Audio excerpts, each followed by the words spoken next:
U.S. President Donald Trump and his Mar-A-Lago Super Bowl party are facing accusations of outright hypocrisy after a new footage surfacing the social media alleges that Bad Bunny's official halftime show was playing on giant screens, despite Trump and his allies publicly backing an alternative all-American Kid Rock broadcast. The moment has exploded online, with critics calling it yet another example of the gap between MAGA rhetoric and reality, especially after Trump himself slammed Bad Bunny as a terrible choice for the Super Bowl halftime show. So what actually played at Trump's Super Bowl party? Why were his guests seemingly watching the very performance he condemned? And why did Trump still erupt in a Truth Social meltdown afterward? Here's how the night unfolded and why it's now fueling backlash across social media.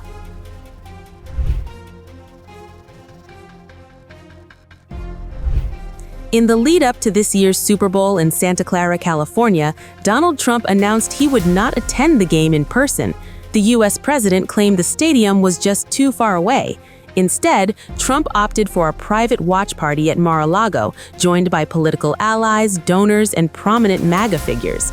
At the same time, Trump World was promoting an alternative halftime event hosted by Turning Point USA, branding it an all-American show featuring Kid Rock, positioned as a patriotic counter to the NFL's official performance.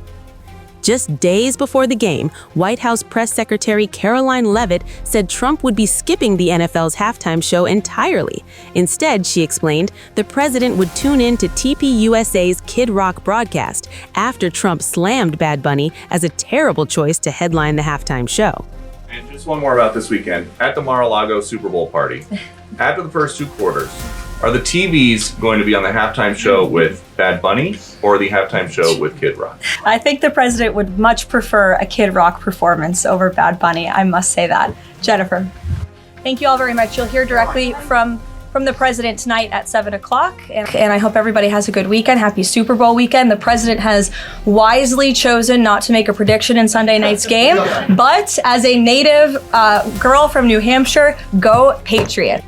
Trump made his position crystal clear on social media, portraying the performance as un-American, inappropriate, and culturally out of touch.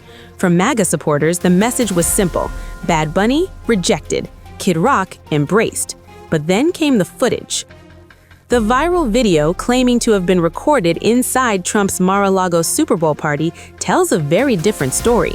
Shared by the watchdog account Patriot Takes on X, the footage shows Bad Bunny's official halftime performance playing on large screens throughout the venue.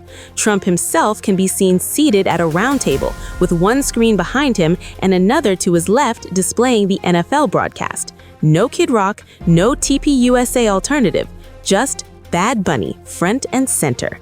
Patriot Takes captioned the video bluntly, garnering strong reactions, and the clip quickly went viral. The reaction online was swift and brutal. Apart from the footage, Trump himself hinted that he did watch Bad Bunny's performance as he unleashed a furious rant on Truth Social shortly after halftime. He called the performance absolutely terrible and one of the worst ever. But his meltdown indicated the viewing of the set, and critics quickly pointed out the contradiction. While Trump raged online, Bad Bunny's performance delivered a very different message. The Puerto Rican superstar, whose real name is Benito Antonio Martinez Ocasio, emphasized unity across the Americas. The performance ended with a banner reading, "The only thing more powerful than hate is love." Bad Bunny marched with flags representing immigrant communities and held up a football emblazoned with the words, "Together we are America." For supporters, it was a celebration of identity and inclusion. For Trump and his MAGA camp, it became another cultural flashpoint. Behind the scenes, sources reportedly say Trump's absence from the stadium wasn't just about distance. According to reporting from Zeteo, Trump's advisors warned him he could be booed loudly if he appeared in Santa Clara. One White House official reportedly said the chances of that happening were big league. Another advisor told the outlet the administration feared a viral moment, and so Trump stayed home, but he still ended up at the center of controversy. In the end, the night meant to showcase defiance turned into a lesson in contradiction. Trump condemned Bad Bunny, promised Kid Rock, apparently watched the NFL broadcast anyway, and melted down afterward. If critics are to be agreed with, all in all, even at Mar-A-Lago, Bad Bunny was impossible to turn off.